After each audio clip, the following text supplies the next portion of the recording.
again for the second Saturday of December 2025. A few stray thoughts. And a few general remarks. And a few points of view. By way of a roundup of the week. All my own musings. Like, winter has arrived, but not in Mumbai. Mumbai has no winter. Like, Delhi temperature is low, but they have Parliament House to raise temperature. Like, Vande Mataram is undoubtedly an inspirational song. Celebrate its 150 years. What is there to debate in Parliament? Debate on Vande Mataram. Vande Mataram 150 वर्ष की यात्रा अनेक पड़ावों से गुजरी है। वंदे मातरम का जब 50 वर्ष हुए तब देश गुलामी में जीने के लिए मजबूर था और वंदे मातरम के 100 साल हुए तब देश आपातकाल की जंजीरों में जकड़ा हुआ था।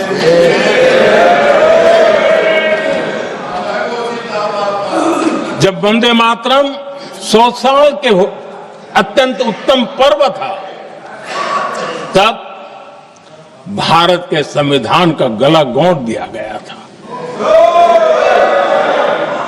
जब वंदे मातरम 100 साल का हुआ तब देशभक्ति के लिए जीने मरने वाले लोगों को जेल के सलाखों के पीछे बंद कर दिया गया था। जिस वंदे मातरम के गीत ने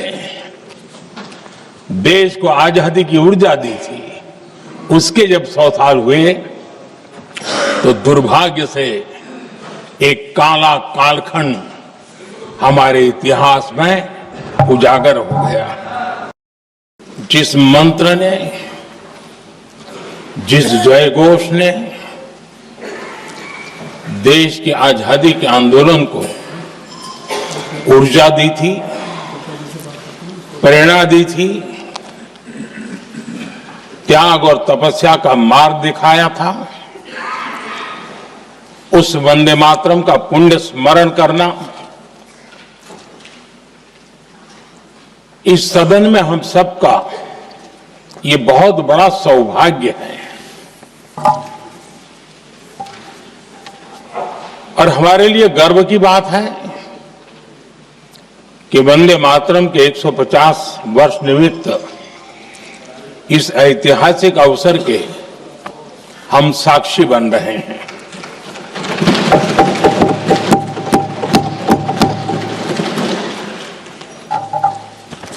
एक ऐसा कालखंड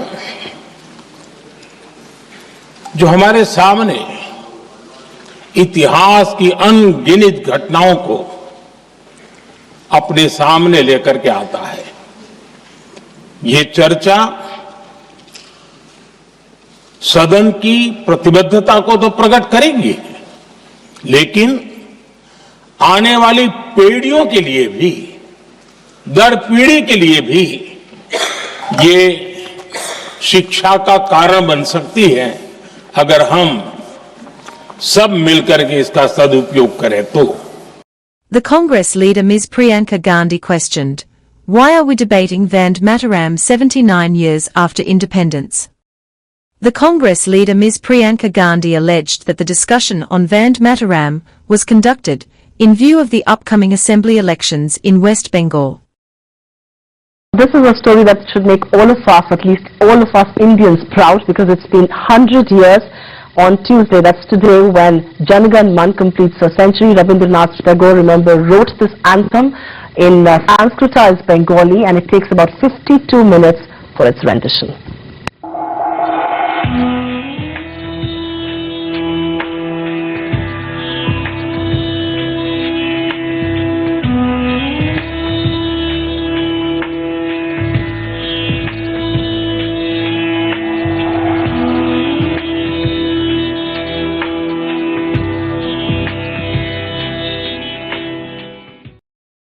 But madam, India celebrated 100 years of national anthem too. Just reminding. On this day in 1911, India's national anthem, Jana Gana Mana, was sung for the first time. It was at the Calcutta session of the Indian National Congress. Jana Gana Mana was written by Rabindranath Tagore. In 1950, it was officially declared India's national anthem. As slogans like Bihar ki jeet hamari hai, ab Bengal ki bari hai were raised by NDA MPs in the parliament as Prime Minister Narendra Modi entered the house to initiate the debate. Opposition parties say, debate a diversion, timed for Bengal elections. As West Bengal gears up for elections, opposition parties have rallied against the government, alleging that the Vande Mataram discussion is a calculated distraction from more urgent matters at hand. Priyanka Gandhi Vadra joined the fray, pointing out Prime Minister Modi's faltering support and ineffective strategies, while invoking Jawaharlal Nehru's firm opposition to communal favoritism linked to the national anthem. During the 10-hour discussion, the ruling party invoked the Bengal partition and Bankim Chandra Chatterjee's legacy. The opposition accused the ruling party of holding the special discussion for its poll prospects in West Bengal. You are watching Sanglikar's Weekly. Opposition won a war on a debate after disruptions for 2 days. But was the debate on electoral reforms, or SIR, or vote chori? 3Q by Rahul. 3 vote chora facts by Amit Shah. Rahul Gandhi के 3 सवाल। कैसे होगा चुनाव सुधार? वैसे ही जो हम बार बार कह रहे हैं। 1. चुनाव से कम 1 महीने पहले मशीन रीडेबल वोटर लिस्ट सार्वजनिक हो। 2. सीसीटीवी फुटेज मिटाने वाला काला कानून तुरंत वापस लिया जाए। 3. विपक्ष को ईवीएम तक पहुंच मिले और उसका आर्किटेक्चर सार्वजनिक किया जाए। 4. चुनाव आयुक्तों को सजा से बचाने वाला कानून बदला जाए ताकि उनकी मनमानी पर लगाम लगाई जाए। सरकार ये सुधार नहीं चाहती, मगर हम हर हाल में ये बदलाव लाकर रहेंगे। Rahul Gandhi's 3 questions. During a debate on the electoral reforms, Congress MP Rahul Gandhi said he wanted to ask 3 questions, which will make it clear that the BJP is directing and using the Election Commission to damage India's democracy. Question 1. CJI's removal from selection panel for election commissioners. Why was the CJI removed from the selection panel for appointing election commissioners? What motivation could there be to remove the CJI? Rahul Gandhi asked. Why is the Prime Minister and Amit Shah so keen on choosing exactly who the election commissioner would be? 2. Immunity to election commissioners. Why would the Prime Minister and Home Minister give this gift of immunity to the Election Commissioner? Why would they need to give this tremendous gift that no Prime Minister has ever given before to the Election Commissioner? Question 3. CCTV recording of elections. Why was the law with regards to CCTVs and the data that they contain changed? Why was a law put in place that allows the Election Commission to destroy CCTV footage 45 days after the election? What is the need? Gandhi said that the answer given by the other side was that the law was brought in, as it is a question of data. The Congress rebutted, saying, it is not a question of data, rather, it is a question of stealing the elections. Rahul Gandhi's 4 demands.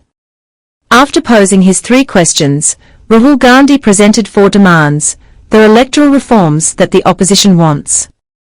He said, 1. Give a machine-readable voter list to all parties 1 month before elections. 2. Take back the law that allows the destruction of CCTV footage. Very simple, not difficult.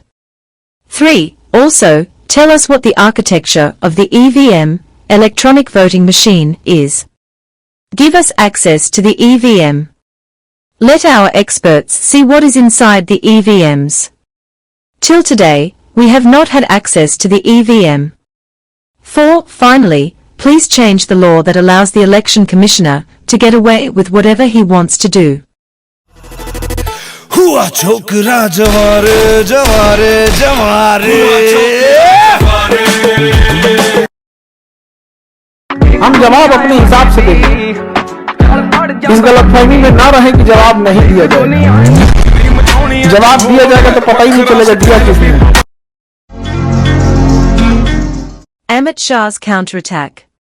Amit Shah pointed out that Congress is opposing EVM Rajiv Gandhi introduced. Amit Shah further pointed that it was the Congress which won the first election held through EVM. In a blistering counter to opposition allegations on EVM, Amit Shah said, electronic voting machines were in use in 2004 when Manmohan Singh became the Prime Minister. 10 years later, when BJP won in 2014, the Congress raised doubts on EVM. Amit Shah, in his speech, referred to 3 instances of vote chori by the Congress. Instance number 1. After independence, there was a vote on who would become the country's Prime Minister. At that time, the election involved 1 vote each from their Congress presidents.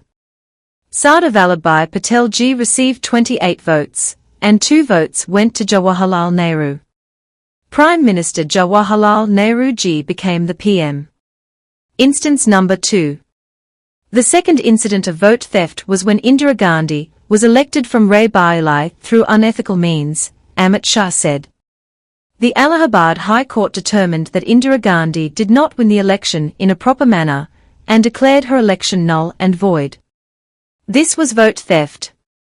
To cover up that vote theft, a law was introduced in Parliament stating that no case can be filed against the Prime Minister, Amit Shah said.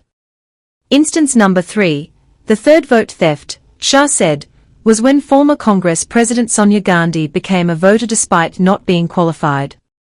A dispute has now reached the court in Delhi that Sonia Gandhi ji was made a voter here even before becoming a citizen of this country, Amit Shah said, much to the chagrin of Congress leaders. Shah also invoked the emergency imposed by Indira Gandhi, Nehru's stand on Vande Mataram, and the amendment to the Foreigners Tribunal Act under the UPA government. Rahul Gandhi accused the Election Commission of evading accountability, remarking that vote chori is an anti-national act. He also went to warn the poll body that the opposition would change the law retroactively and come and find you. Is retrospective punishment possible? No retrospective punishment. Article 21 of the Indian Constitution forbids convicting someone for an act that wasn't an offence at the time, or increasing penalties after the fact. Beneficial laws allowed. Retrospective application is permitted if the new law is more lenient, reducing punishment, or decriminalizing an act, providing a benefit to the accused.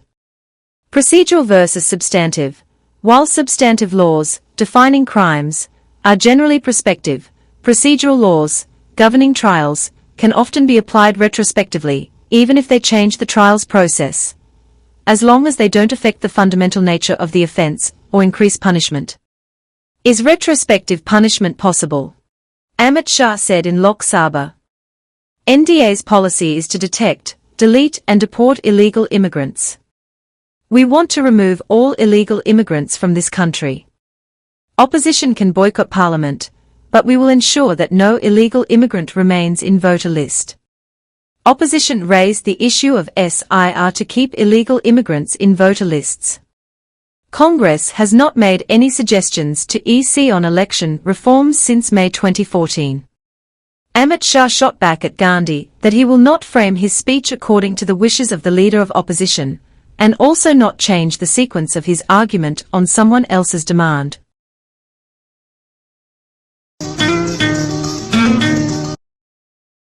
Notice has been issued to senior Congress leader Sonia Gandhi by the Ras Avenue Court in Delhi. The hearing was taking place in a case related to the allegation that before Sonia Gandhi became an Indian citizen, her name was allegedly entered in the voter list, the electoral roll that we're talking about here. So this is the notice that has been issued to senior Congress leader Sonia Gandhi.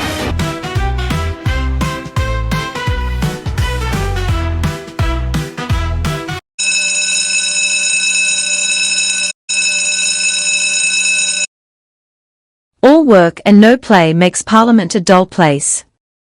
There were a few distractions to keep the parliament alive. One cigarette changes nothing. Trinamool MP on Parliament smoking row. कोई आरोप नहीं है, आरोप कुछ नहीं है। House के अंदर सिगरेट पीना मना है, हाउस के बाहर ये खुला जगह में सिगरेट पीने में कोई पाबंदी नहीं है। और बीजेपी जो आरोप लगाता, उन्हीं का सरकार के समय दिल्ली में पोल्यूशन सबसे ज्यादा है, तो वो सब नहीं बोल के हमारा एक तो सिगरेट में कोई फर्क नहीं होगा, वो दिल्ली में पोल्यूशन कम करे। Congress MP Renuka Chowdhury said that those who bite are inside the parliament. This is seen as a direct insult to fellow MPs and ministers, drawing sharp criticism from the BJP. कौन सी protocol? कहीं कानून बनी हुई है क्या? मैं रास्ते में आ रही थी, वहाँ एक स्कूटर वाला और कार वाले का टक्कर हुआ। उसके आगे ये छोटा पिल्ला निकल के सड़क पे घूम रही थी। मैंने सोचा ये किसी पहिए के नीचे आ जाएगी, मैं उठा के उसको गाड़ी में रखी और पार्लियामेंट आई और वापस भिजवा दी। गाड़ी भी गई, कुत्ता भी गई। तो किस बात की चर्चा चल रही है? असली डसने वाले और काटने वाले पार्लियामेंट में बैठे हैं, सरकार चलाते हैं, उसका कोई इतराज नहीं। मैम, आपके खिलाफ संसद में प्रिविलेज मोशन लाने की तैयारी कर रही है बीजेपी, क्या कहेंगी आप? क्या और क्या बोलें? Discussion on pollution in Parliament. Rare consensus in Lok Sabha. Rahul Gandhi pushes for debate on air pollution, government agrees. Rahul Gandhi urged an urgent debate on worsening air pollution, emphasizing it's a non-ideological issue for cooperation. Parliamentary Affairs Minister Kiran Rijiju agreed, with the Lok Sabha's Business Advisory Committee to schedule the discussion. This is an interesting issue because I'm certain that there will be full agreement between the government and us on this issue. This is not this is not a ideological issue. This is, everybody in this house would agree that air pollution, the damage it is doing to our people, is something that we would like to cooperate on.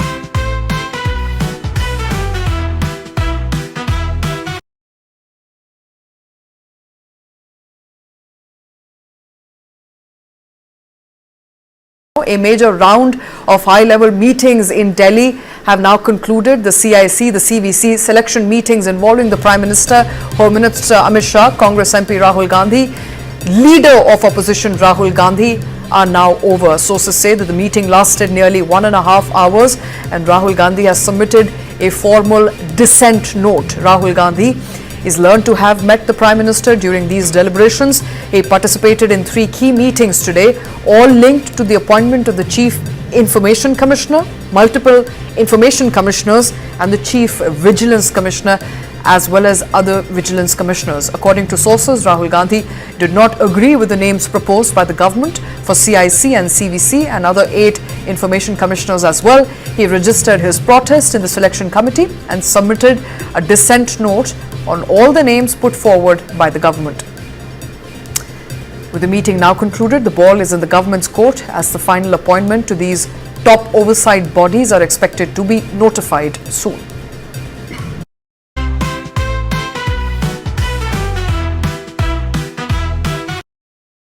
Like, DMK-sponsored move to impeach Madras High Court judge, Justice Swaminathan deserves to be condemned in strongest terms. Reprehensible attempt to pressurize judiciary. CJI on Rohingya and the criticism. Madras HC Judge Swaminathan's judgment and the criticism. The Supreme Court today came down heavily while hearing the petition. A bench led by Chief Justice of India, Suryakant, made a series of strong observations on the status of Rohingyas in India vis-a-vis illegal infiltration. The CJI pushed back sharply, asking whether Rohingyas have any legal recognition in India. He said, and I quote here again, "Where is the order of the government of India declaring the Rohingyas as refugees? If there is no legal status and someone is an intruder who enters illegally, do we have an obligation to keep that person over here? Unquote. The bench questioned how someone who crossed the border illegally, dug a tunnel or crossed the fence could then claim full rights under Indian law. The Chief Justice of India, or CJI, remarked that once such individuals enter, they start demanding food, shelter and education for their children, and asked, do we want to stretch the law? He underlined that India's north and northeast borders are extremely sensitive and said that if an intruder comes, do we give them a red carpet welcome? He also pointed out that India has millions of poor citizens who deserve priority, and that they are entitled to benefits and amenities, and that the concentration should be on them. This is definitely the voice of millions of Indian. A group of former judges and advocates criticized Chief Justice of India Surya Kant's remarks on Rohingya refugees allegedly living illegally in India. Another group of 44 former judges of the Supreme Court and various high courts have pushed back, calling these criticisms motivated attempts to distort the court's remarks. The earlier group, which included former Delhi High Court Chief Justice A.P. Shah, senior advocate Rajiv Dhawan and the Campaign for Judicial Accountability and Reforms, had accused the CJI of dehumanizing people fleeing genocidal violence and of weakening the judiciary's moral authority. But now former Supreme Court judges Anil Dave and Hemant Gupta, former Chief Justices of multiple High Courts including Anil Dio Singh, B.C. Patel, P.B.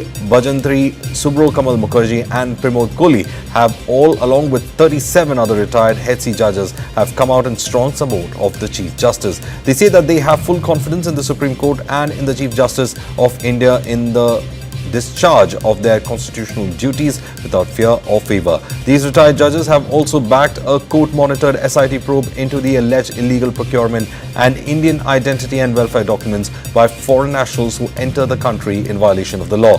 Opposition MPs move impeachment motion against Madras HC Judge G.R. Swaminathan. Sridhar Vembu of Zoho wrote on X, targeting Justice G.R. Swaminathan because a court judgment he issued was unfavorable, is a blatant attempt to intimidate judges. We must defeat this. DMK reportedly seeks impeachment of Justice G.R. Swaminathan over Deepan Roe. And the Tamil Nadu Deepan controversy continues, with DMK now declaring war on the verdict judge G.R. Swaminathan. Sources reveal that DMK now is pushing for impeachment. Reportedly, DMK started getting signatures from members of parliament to push for an impeachment motion against the judge. Remember, it was Justice Swaminathan who said that the Deepan close to the Dargah in Tiruppankundram should be lit. That wasn't followed. At no point did the government give in. They refused to follow the particular order. Now they want to follow it up also with this particular move of an impeachment motion. Meanwhile, you're also seeing protests breaking out. A group of advocates held a protest outside the Madras High Court against the judge here. Members of the Federation of Lawyers Organization for Democracy and Secularism held this protest against the judge, seeking his impeachment. Pressure clearly piling, seeking for action against the judge here. तीव्र गति से राजनीति. What the country needs is justice from the courts, not politics from the politicians. And retired judges and administrators. Quietus. Before you are wished eternal sleep, eternal rest.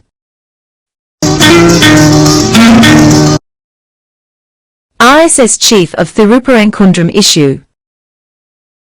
ISS steps into Thirupparankundram storm. Mohan Bhagwat says issue must end favourably for Hindus. He said, the issue can be resolved within the state based on Hindu strength, and no escalation is needed for now.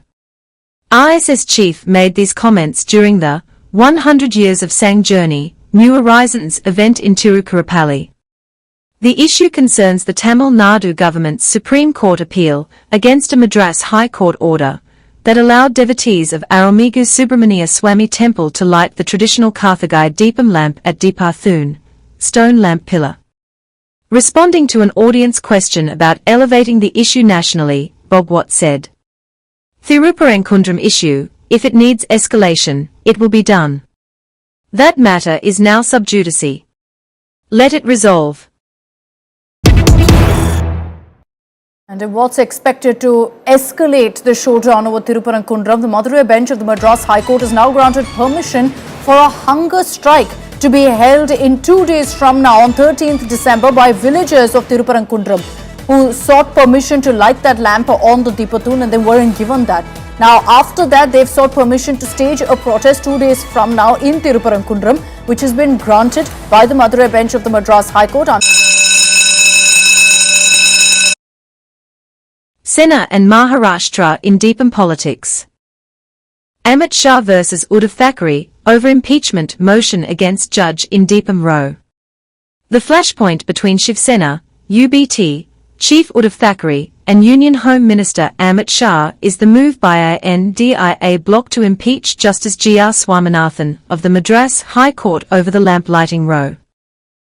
अगर आपकी parliament एक lamp पर लड़ रही है तो आप political fireworks के लिए तैयार हो जाइए। डीपैम रोड ड्रामा में आपका स्वागत है। चलिए इसे ब्रेक डाउन करते हैं। ये सब तब शुरू हुआ जब मद्रास हाई कोर्ट के जस्टिस स्वामीनाथन ने एक टेंपल को सेक्रेड लैंप जलाने की परमिशन दी, कुछ ऐसा जिसे तमिलनाडु सरकार ने बैन कर दिया था। 100 से ज्यादा ऑन पोजिशन एमपीज ने जज के इम्पीचमेंट की मांग की, उन पर रिलीजियस बायस और इंडिया के सेक्युलर प्रिंसिपल्स को तोड़ने का आरोप लगाया।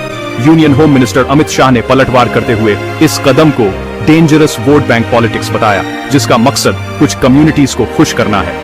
Amit Shah framed the impeachment motion as a dangerous precedent, the first time since independence that a judge faces impeachment purely for vote bank politics.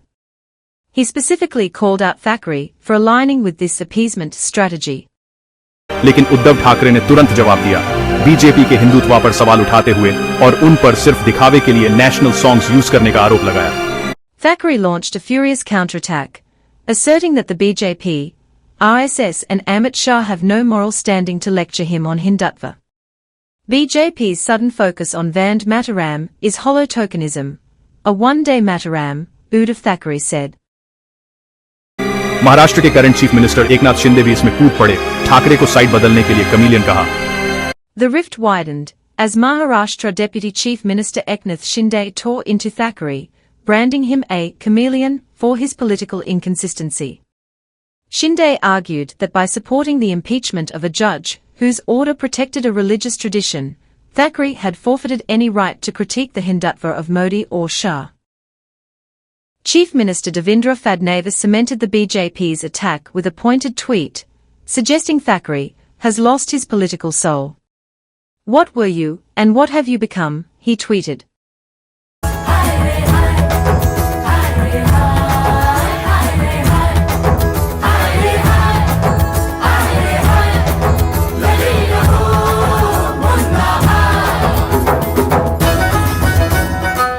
Thiruparangundram Row. The Madurai bench of the Madras High Court has granted permission for a hunger strike on the 13th of December by villagers denied permission to light a lamp on the Deepathoon. The protest, involving the Hindu Munani, challenged the alleged impingement of rights by the DMK government.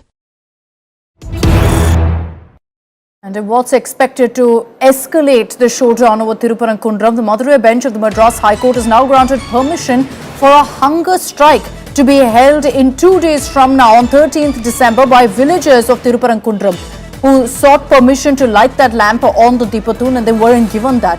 Now after that they've sought permission to stage a protest 2 days from now in Thiruparangundram, which has been granted by the Madurai bench of the Madras High Court. This is going to further escalate the political showdown that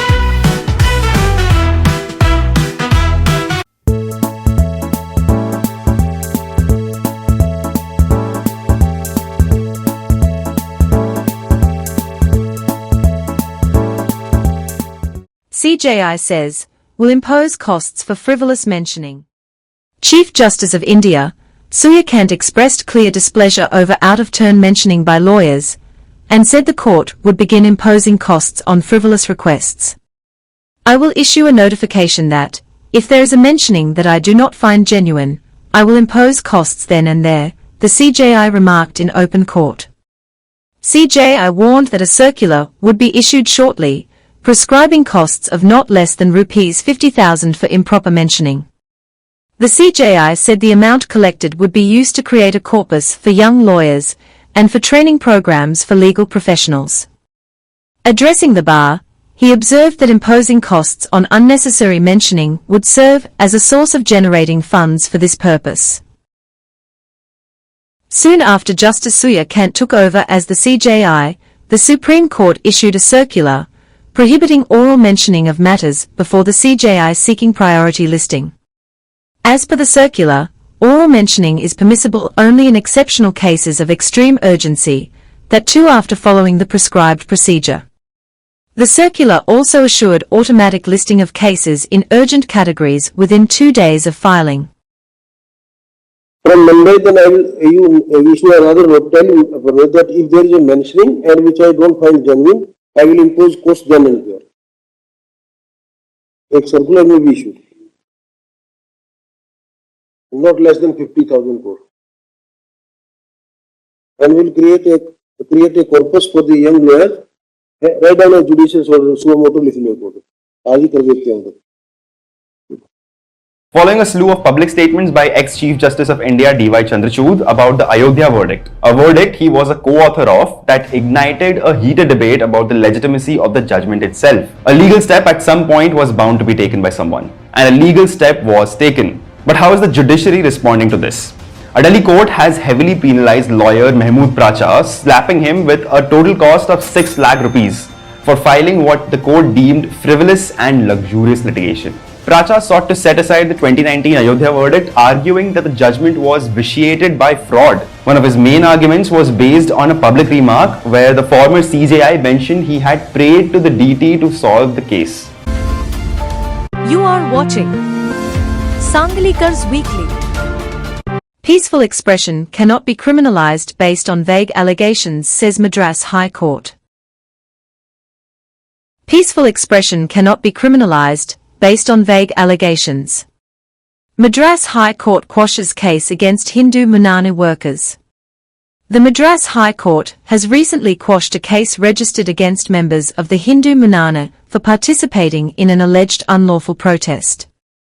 Justice Victoria Gowrie noted that the FIR did not disclose any specific act against the members, and merely alleged that they had participated in a protest organized by their political organization. The court observed that criminal law cannot be invoked on vague allegations, especially when it is to criminalize peaceful expression.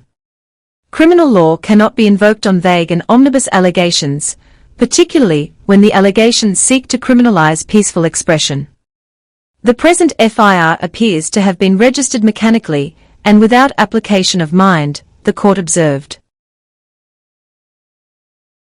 The FIR against the petitioners was registered on August 10, 2020, alleging that they had participated in an unlawful protest.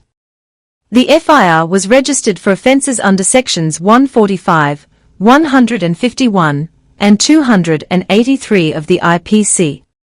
The petitioners argued that the FIR was illegal and did not disclose the commission of any cognizable offence.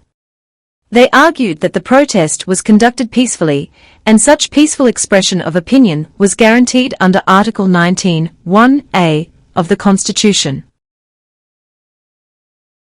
The state objected to the plea and submitted that the investigation was in its nascent stage, and that the petitioners had an effective remedy of participating in the investigation, rather than seeking quashing at this stage.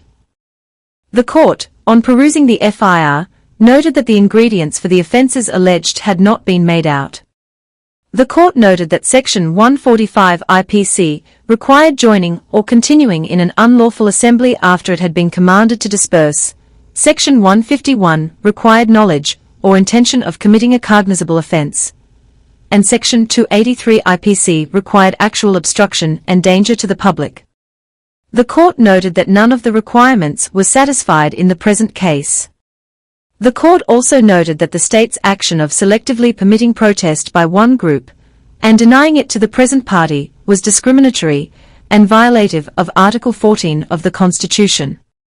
Thus, noting that continuation of proceedings would be an abuse of process of law, the court exercised its inherent jurisdiction and quashed the FIR. Supreme Court on exempting minority schools from RTE Act. The Supreme Court has imposed a cost of Rs 1 lakh on an NGO, United Voice for Education Forum, while rejecting its plea seeking to set aside the top court's 2014 decision to exempt minority educational institutions from the provisions of the Right of Children to Free and Compulsory Education Act 2009. An anguished bench led by Justice B.V. Nagaratna has remarked that such petitions challenging the top court's constitutional bench judgment will break down the entire judicial system. The top court has also observed that it is restraining itself from issuing criminal contempt of court on the petitioner. Justice Nagaratna said, and I quote, "What's wrong with you? You want to break down a system. We are not entertaining any writ petition against our own order. How dare you do this? Don't you know practice? Now we'll start penalizing. They will cause a breakdown of the entire system. We are enraged. What kind of advice are advocates giving? We will start penalizing for advocates giving wrong advice. No writ petition is maintainable against a judgment of the Supreme Court. This is the grossest abuse of the process of law and of the court. We dismiss this petition with a cost of rupees 1 lakh payable to the Supreme Court Legal Services Committee within a period of the given written in the verdict, and let this be an example for all such petitioners." Elections 2026, West Bengal, Tamil Nadu, and Kerala political hulchel. Indian political parties, so many, so weird. Indian political canvas, so wide, so colorful. BJP, Congress, Shiv Sena, TDP, TMC, DMK. Communist Party, JDU, BJP, so many, oh so many.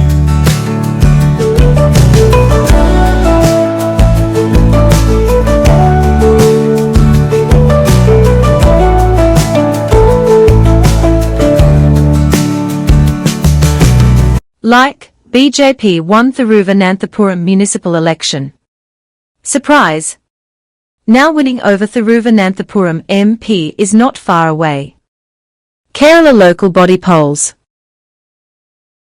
In Kerala local body polls, a big BJP win.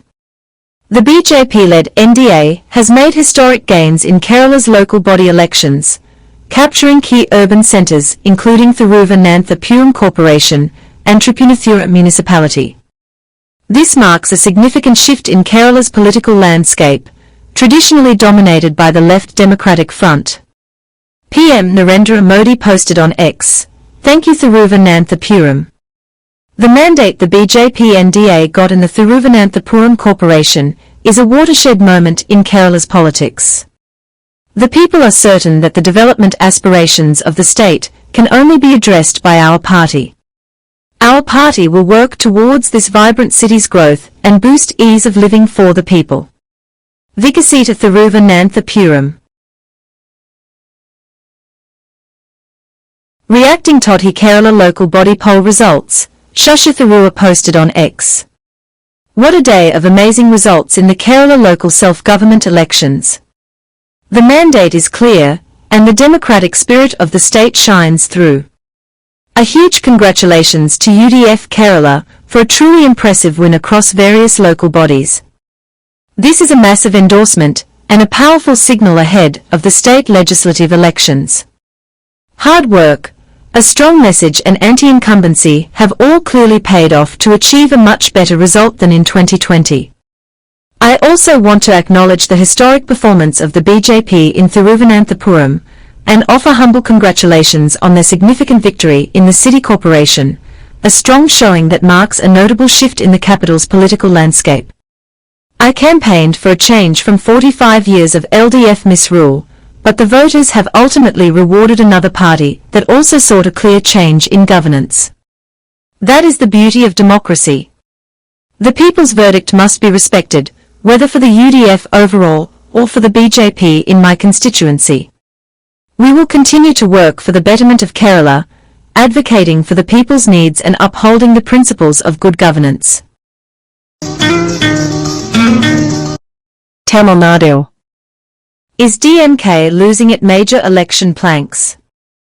Tamil Nadu's plea against Mekadatu Dam proposal in Karnataka rejected by Supreme Court. DMK's planks for elections has generally been on three major grounds. 1. Anti-Hindi imposition stance. 2.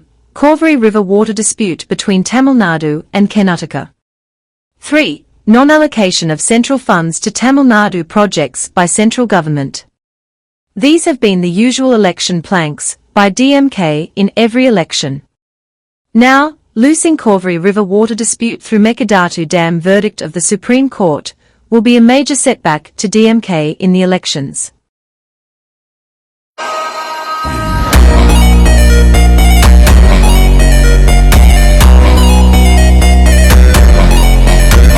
It's a setback for Muka Stalin for Tamil Nadu because the Supreme Court has refused to entertain the plea against Karnataka's proposed Mekadatu reservoir across the Kaveri River, calling the challenge very, very premature.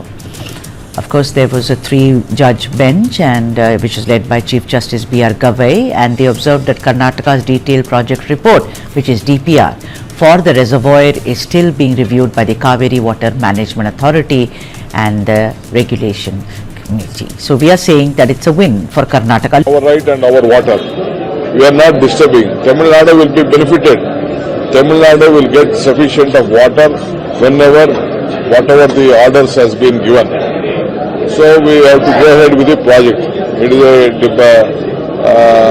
we will build it in our cost, in our area, and we will help them.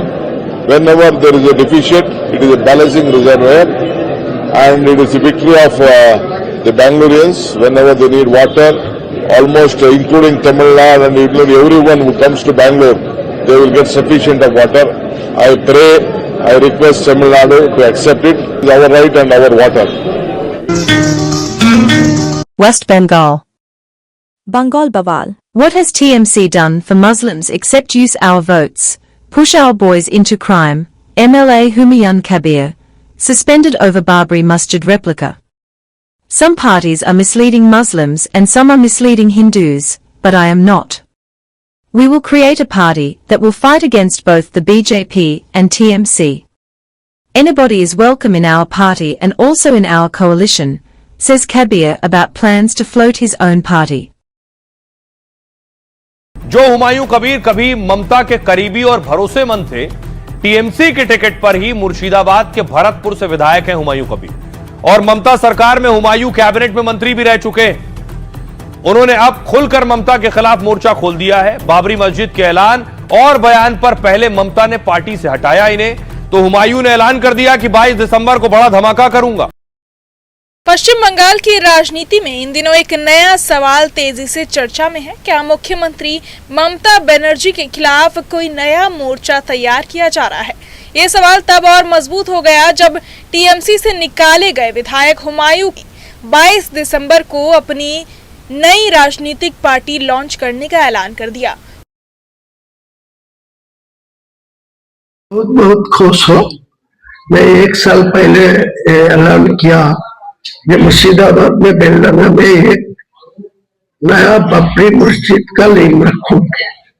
तो आज 18 दिसंबर में 1:10 तक मेरा लाखों आदमी इकट्ठा होके मेरा जो लोग इतना लोग आया है, मेरा उम्मीद था जो 2 लाख लोग आएगी, तो आज देखा जो मेरे कितना लोग सारा राज्य से मेरा ये निलंबित टीएमसी विधायक हुमायूं कबीर ने मुर्शिदाबाद में बाबरी मस्जिद की नींव रख दी है, जिसको लेकर के राजनीतिक घमासान तेज हो चुका है। बीजेपी लगातार ममता बनर्जी पर हमलावर है और बीजेपी का यह कहना है कि ममता बनर्जी के विषय पर हुमायूं कबीर ने मुर्शिदाबाद में बाबरी मस्जिद की नींव रखी है। तो वहीं दूसरी तरफ इसके जवाब में बहरामपुर में राम मंदिर की शिला पूजा की गई है। जी हां, आपको बता दें कि जहां एक और बाबरी मस्जिद की नींव मुर्शिदाबाद में रखी गई, तो वहीं दूसरी ओर मुर्शिदाबाद के बहरामपुर में बकायदार राम मंदिर की नींव भी हिंदुओं की ओर से रखी गई है। You are watching Sanglikars Weekly. Punjab.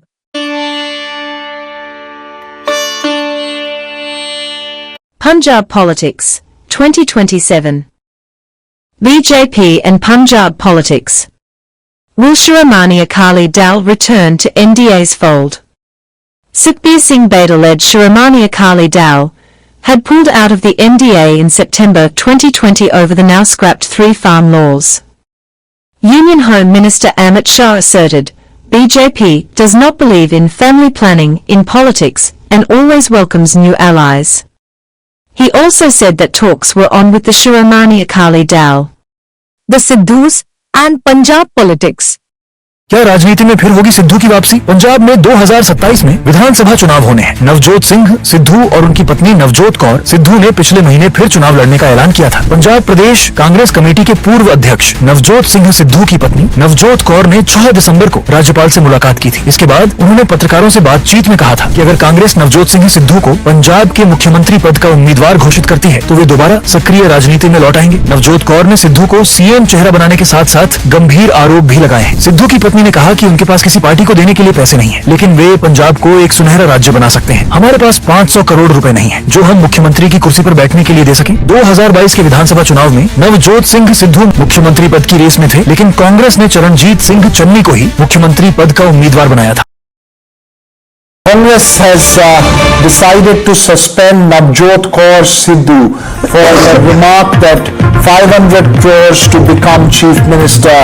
The Congress has decided to suspend her from primary membership for those remarks. This is cricketer and politician Navjot Singh Sidhu's wife. The Congress suspends Navjot Kaur Sidhu. Like, Bombay High Court asked cops, are you protecting Poth Pawar in Pune land deal? Sub-registrar is suspended. 1% stakeholder is arrested and even stamp duty is evaded. But not even an FIR against 99% stakeholder Poth Pawar. Obvious inference. ये ऐसा है कि कोई भी हो, चाहे पार्थ पवार हो, चाहे जो भी हो, प्राइमा फेसी अगर कहीं न कहीं चीजें दिखाई देती है तो होना चाहिए। इसमें हाई कोर्ट ने टिप्पणी करना ये पुलिस की नाकामयाबी है, इस सरकार की नाकामयाबी है। और अगर कोई गलत नहीं है तो आपको डरने की आवश्यकता नहीं है। जब अभी केस चलेगी जो दूध का दूध पानी का पानी हो जाएगा। डीसीएम के लड़के को बचाने की कोशिश की जा रही है, पॉलिटिकल प्रेशर का यूज किया जा रहा है, आपको लग रहा है? नहीं, मैं उस चीज को इस तरह से इसलिए भी नहीं मैं देखूंगा क्योंकि उसका उल्टा भी ये हो सकता है ना कि भाई डीसीएम का लड़का है इसलिए उसको टारगेट किया जा रहा है, ये भी है ना। तो असलियत जो है वो आने दो सामने। पर एक हमारे देश में एक कानूनी तौर पे जब प्राइमा फसी प्रथम दर्शनी कुछ चीजें नजर आती है तो वो नाम होने चाहिए। Amid the controversy over Ajit Pawar's son acquiring government land for lower price, Ajit Pawar has come out in defense of his son. He said his son and his business partner were unaware that the land they are going to purchase belonged to the state. He went on to claim that the deal was merely an agreement to purchase the land and no payment was made by his son, his company or any member of his family to the seller. He added that the deal has since been cancelled. He also said a government-appointed committee is now probing the 300 crore deal and it will submit the report within a month. All this comes amid allegations of undervaluation and misuse of political influence in the acquisition of a 40-acre plot. The allegation was that the government land was reportedly sold to a firm in which Parth Pawar is a partner for around 300 crore, while the actual value is nearly around 1,800 crore. Like, a cylinder blast in a Goa nightclub killed 25. Luthra brothers, the owners, are arrested in Thailand. No fire safety measures. Shameful. Nightclub fire in India's Goa kills 25 staff and tourists. Hello, this is BBC News. I'm Catherine Biarahanga. We'll begin with breaking news from India. At least 25 people have been killed in a fire at a nightclub in Goa. Eyewitnesses say at least 100 people were on the dance floor when the fire broke out at around midnight local time. Many guests tried to escape, running downstairs to the venue's kitchen where they got trapped along with staff. The cause of the fire, which engulfed the entire building within seconds, is under investigation. Well, what we know so far is that the police officials are claiming that this was indeed a cylinder blast which happened in the kitchen area of this club, and there were charred remains that were found in the kitchen area, and also some of the dead bodies were found in the staircase which was leading up to the first floor. Now this, as Vikas was saying, is a spot which is frequented by tourists. It is known for its nightlife, so there were people who were partying late in the night. This explosion happened around 1 to 1:30 a.m. local time. Property demolished. Bulldozer action in full swing. The second property of the Luthra brothers being demolished by Goa government after the Chief Minister ordered that demolition. A Delhi court has denied interim relief to Saurabh and Gaurav Luthra, owners of Goa's Birch by Romeo Lane nightclub, where 25 people were killed in a devastating fire. The Luthra brothers sought 4 weeks transit anticipatory bail and interim protection from arrest. However, the court refused any immediate relief and sought a response from the police. The matter has been posted for hearing on Thursday. Meanwhile, police arrested Ajay Gupta, co-owner of the nightclub, on December 10 in Delhi. 4 other staff at the nightclub, including a manager, have also been arrested.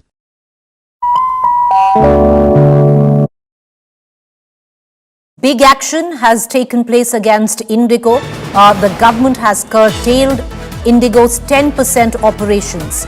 Further action on Indigo by MOCA to reduce cancellations order issued. Indigo will continue to cover all its destinations. It will abide by 10% curtailment of operations ordered by MOCA. That's the latest that is coming in.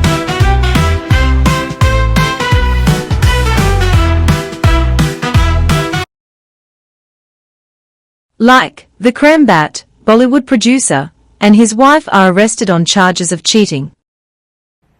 Well, it was a joint operation by the Udaipur as well as Mumbai police. Renowned filmmaker Vikram Bhatt as well as his wife have been arrested from their from a residence in Yari Road in Mumbai western suburbs. Now, this is a case pertaining to Ajay Mudya from Udaipur. He is the owner of Indira IVF. Allegedly, the case basically showcases, or there are claims from the owner of Indira IVF that Vikram Bhatt allegedly told him that he wants to make a film on the late wife of the owner of Indira IVF. Later on, he allegedly did not fulfill his promises, and that is why, for alleged financial wrongdoings as well as not keeping his promise, making false promises, Vikram Bhatt has been arrested. A transit remand is being sought by the Udaipur police to take Vikram Bhatt to Udaipur to carry out to basically proceed with the investigation. When the FIR was filed in the case earlier on, Vikram Bhatt had denied all the charges against him, saying that these charges, he'd been framed in these charges and all the charges are false. Okay, all right. Arunil, thank you for joining us with those details. With that, we're shifting our attention now to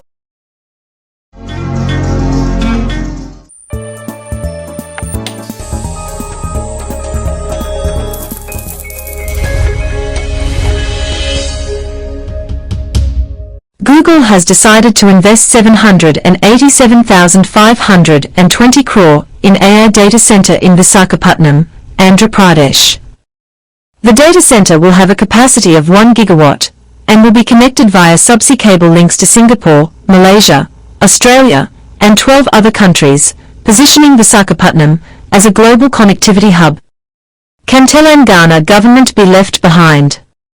Telangana CM has decided to name roads in Hyderabad as Donald Trump Avenue, Biden Road, Sunak Road, She Road, Apple Road, Google Road, etc. Global business icons and tech majors will thus be honored by naming key roads in and around Hyderabad after them. What an idea, Sarji.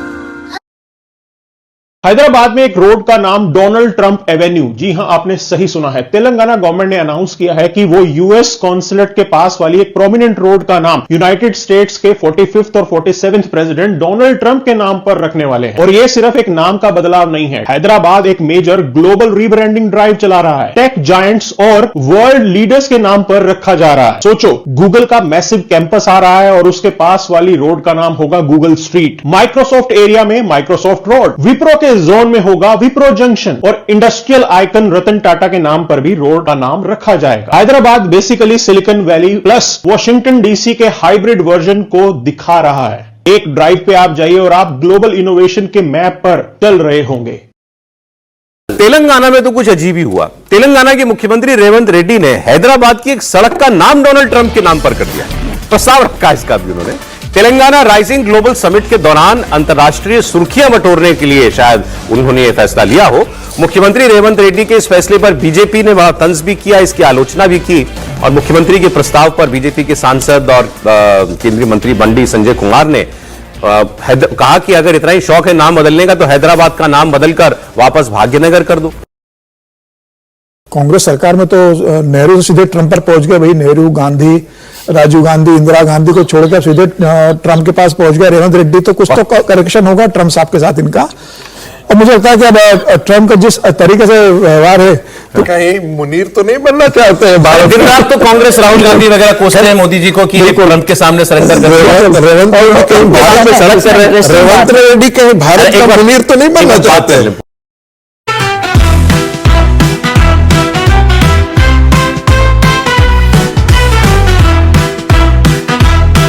Microsoft to invest 1.5 lakh crores. Microsoft CEO Satya Nadella meets PM Modi, announces largest ever AI investment in Asia of over rupees 1.5 lakh crores.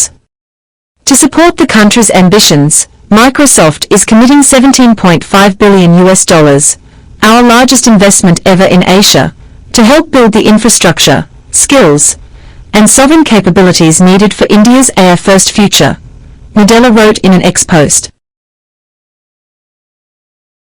Microsoft just pledged a massive $17.5 billion to boost India's AI and cloud future.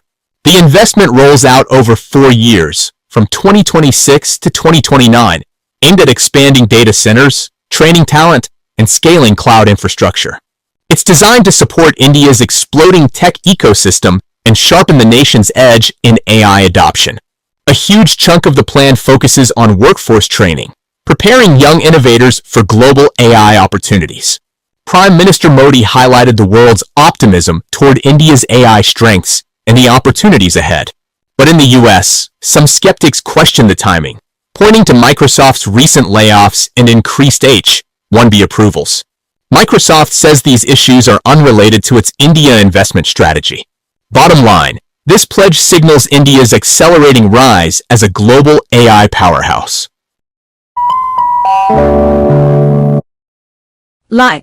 I am not sure if CCEA decision to open doors for 100% FDI investment in insurance sector is a wise move. Your opinion? Financial sector reforms. The FDI limit for the insurance sector will be raised from 74 to 100%. This enhanced limit will be available for those companies which invest the entire premium in India. The current guardrails and conditionalities associated with foreign investment will be reviewed and simplified. Finance Minister has allowed 100% foreign direct investment in India's insurance sector. Till now, this limit was till 74%. Now, it's been allowed till 100%. This is largely positive for all the unlisted life, general and health insurance companies, not so much for the listed insurance companies. The second announcement which came, and this is negative for the life insurance industry, government's move to sweeten the new income tax regime. The government has said that up to 12.75 lakh, if a person takes the exemptions under the new tax regime which the government plans to introduce, in that case there won't be any tax payable by this particular individual. Now what that does is it makes the new tax regime a lot more attractive, a lot more sweeter for any individual as compared to the old tax regime. The fear amongst insurance companies is that a lot more people could move to the new tax regime from the old tax regime, and what that does is that it kills or it defeats the purpose of buying life insurance companies or buying a health insurance company, buying a life insurance policy or buying a health insurance policy for many people. Of course, people tend to buy life insurance or health insurance policy for the purpose of tax saving, but that tax saving option is only available in the old tax regime. If people start moving into the new tax regime, the purpose of buying that life insurance policy or health insurance policy somewhere gets defeated, and that will impact that portion of sales. That is the fear at this point of time. The third announcement is with respect to clarity coming in for the unit-linked products or ULIP taxation. This is marginally positive for life insurance companies. So far, the taxation which was being applied on the returns coming from ULIP policies, where the premium is more than 2.5 lakhs in a year, was as per income tax, which means the returns get accounted into your income, and accordingly the slab that you feature in, that rate of income tax would apply on that entire money that you'll have to pay. Now the government has clarified that the returns from ULIP policies will be taxed as capital gains tax and not as income from other sources, which means it will be taxed at 12.5% and not the slab where your income lies with the money which comes from the ULIP returns. So this is marginal positive for life insurance companies. Like granddaughter of NTR, Nara Brahmani is developing rupees 4,558 crore empire of heritage foods. Just informing. Like rupee slide continues unabated while CEA Nageswaran is awake. Another week, another low for the Indian rupee. It is shaping up to be a horrible December for the Indian currency. Last week, it breached 90 against the dollar, and this week the fall continued. The rupee registered another record low today. It fell to 90.55 against the US dollar. And this is despite some RBI intervention. The RBI is the Reserve Bank of India. But then this week, traders say that the RBI stepped in again. They likely sold dollars to boost the rupee, and yet the currency crashed. So what is wrong with the Indian rupee? And what does this fall mean for you? The main factor dragging the rupee is the US tariff. Most major economies have struck a trade deal with Washington, but India has not. As of now, the government is not panicking. They're not striking a bad deal to arrest the rupee slide, but in the long run, there must be a rethink. India must expand and diversify its exports. Only then will the rupee find real value. Pocket में ढेर सी मस्ती बटोर के, वक्त की शाख से लम्हों को तोड़ के बिगड़े शहजादे निकले।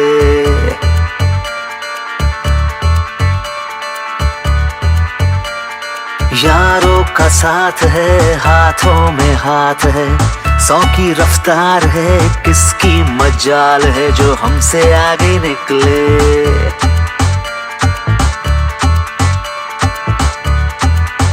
चल रहे हैं ज़मीं पे के हैं आसमां में, कोई फर्क करके बताए।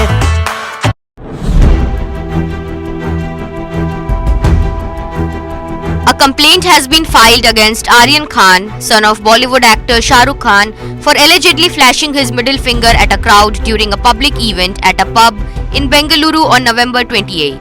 The video of the incident went viral, prompting public outrage and legal action. The complaint was filed by lawyer Ovais Hussain S., a resident of Sanke Road, who has submitted it to several authorities including the DG and IGP, the Bengaluru City Police Commissioner, the DCP Central Division, the Inspector of Cubourn Park Police Station and the Karnataka State Women's Commission. The complaint alleges that the gesture constituted an obscene act in public, insulted the modesty of women present at the venue, caused public discomfort, embarrassment and emotional distress, and was likely to cause public alarm, citing applicable provisions under the Bharatiya Nyaya Sanhita 2023. According to police sources, a suo motu inquiry has been initiated. The relevant authorities have gathered CCTV footage from the pub and are investigating the incident under Section 173B of BNS. At the event, reportedly a promotional event for Aryan's brand, Aryan had stepped out on a balcony to greet fans and media, and during this moment flashed his middle finger briefly before waving and smiling. The video's circulation online triggered widespread condemnation, with some calling the act indecent and others arguing that it was a trivial or misunderstood gesture. Anil Ambani के बेटे पर CBI का शिकंजा, जय अनमोल अंबानी पर banking fraud का case. जय अनमोल समेत 3 लोगों पर मामला दर्ज।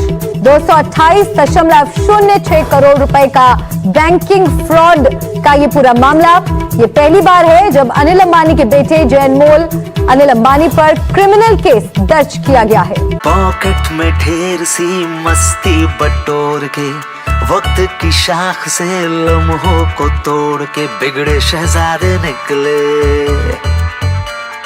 India must break into pieces for Bangladesh's peace, ex-army officer's bombshell. Abdullahil Aman Azmi claims, Bangladesh won't see peace unless India breaks into pieces. The provocative remarks are linked to historical grievances and Jamaat-e-Islami politics, spark outrage in India. Speaking in Dhaka, he accused India of decades-long interference, including backing militants in the Chittagong Hill tracts. Bangladesh will not see full peace as long as India does not break into pieces, Azmi said, while claiming that New Delhi always keeps unrest alive inside the country. Azmi is the son of Ghulam Azam, the infamous former Jamaat-e-Islami chief, and a convicted war criminal responsible for the genocide of Hindus and pro-liberation Bengalis during the 1971 Liberation War. Experts warn of extremist mindsets and stress India must remain alert.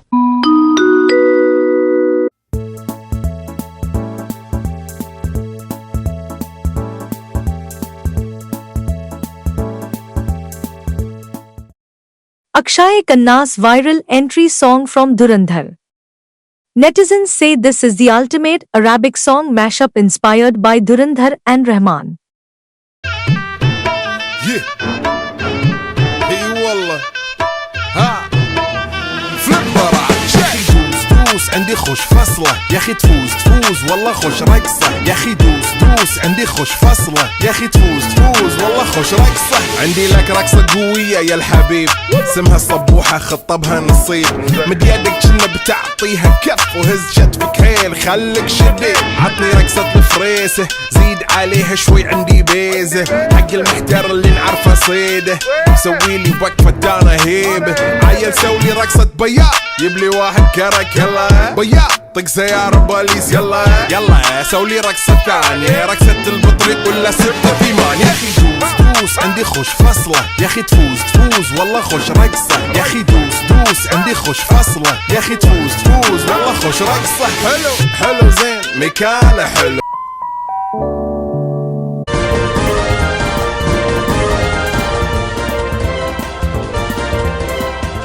Messi's Kolkata visit turns chaotic. Messi is in India for his GOAT Tour, a series of promotional events in Kolkata, Hyderabad, Mumbai and New Delhi. His tour began with the unveiling of a 70-feet statue of himself in Kolkata, which had been assembled over the course of 27 days by a 45-strong crew. It was unveiled virtually due to security reasons, and also for allowing thousands of fans to see the footballer virtually. They were chanting, buying jerseys and wearing "I Love Messi" headbands. However, violence erupted at Salt Lake Stadium in Kolkata on December 13, 2025, after football legend Lionel Messi made a brief public appearance there. Messi initially walked around the stadium waving to fans, but after his appearance was abruptly ended on Saturday, frustrated fans stormed the pitch and vandalized banners and tents, as others hurled plastic chairs and water bottles. Thousands of adoring supporters had paid up to 12,000 rupees to catch a glimpse of the football star, but were left disappointed when he emerged to walk around the pitch, and was obscured by a large group of officials and celebrities. West Bengal's Chief Minister, Mamata Banerjee, said she was deeply disturbed and shocked by the events.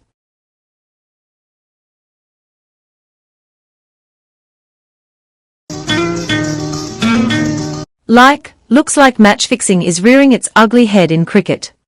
Some Assam players are suspended.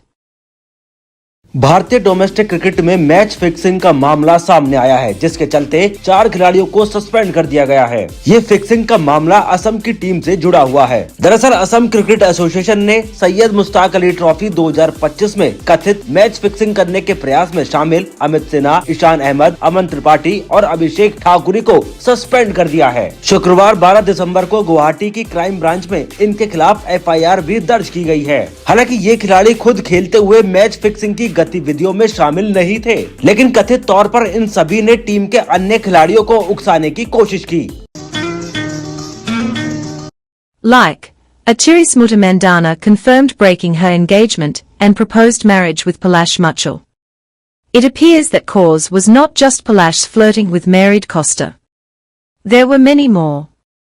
Sad. And it's official now, Smriti Mandana, the vice captain of the women's cricket team, finally breaks her silence. She officially confirms that her wedding has been called off. However, she also requests for privacy and space and says, to quote her, there is a higher purpose driving us all. It's time to move forward. Even Palash Muchal, her fiancé, posts a picture and he says that we've decided to move on in my life. It's easy for people to judge on baseless rumors.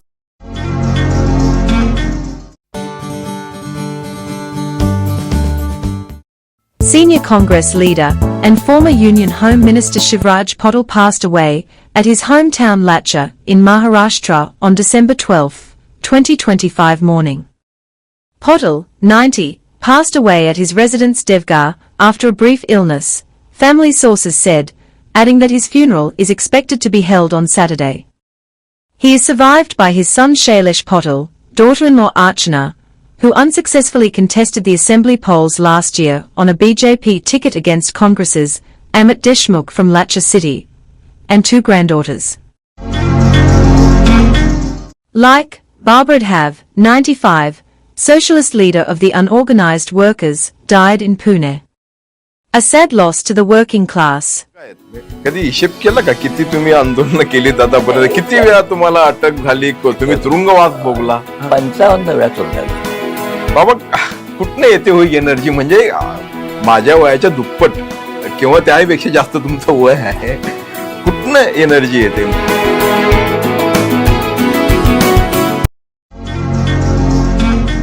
I've got lot of Tamil friends, but I don't know the Tamil language. So how do I make them feel that I am part of their community and they can treat me like one of them? Okay, 2 words I'll teach you now. Yeah. Okay, one is machi. Machi. Machi, not fish. This is friendly machi. Machi means a friend. When you address a friend, add machi to whatever English sentence you are saying. For example, if you are saying, I'm going out there, machi. Will you join me, machi? That means you are becoming friendly with him. And when you are listening, you just have to use the word ayyo. Ayyo. When he or she is telling something bad that happened to them, you can say ayyo. Ayyo. And if the intensity of the bad thing is more, even the intensity of ayyo should be more. Ayyo.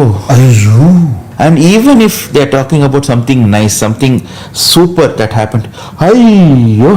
Ayyo. Okay, can we do one rehearsal? இப்போ நான் இப்போ வந்துட்டு இருக்கும்போது நேத்து வந்து துபாயில இறங்கினேன். ஐயோ. துபாயில இறங்கும்போது கார் பிரேக் டவுன் ஆயிடுச்சு. ஐயோ. கார் பிரேக் டவுன் ஆன அப்புறம் 1 hour வெயிட் பண்ணி ஐயோ அப்போதான் டோ வெஹிக்கிள் வந்துச்சு. ஐயோ. அதுக்கப்புறம் ஈவினிங் ஷோ முடிச்சதுக்கு அப்புறம் ஷோ சூப்பரா போச்சு. ஐயோ. That's it. Come Machi, let's have Ambor chicken biryani. Super. So guys, that is how we infiltrate Tamil community. Vanakkam. Part 2 follows.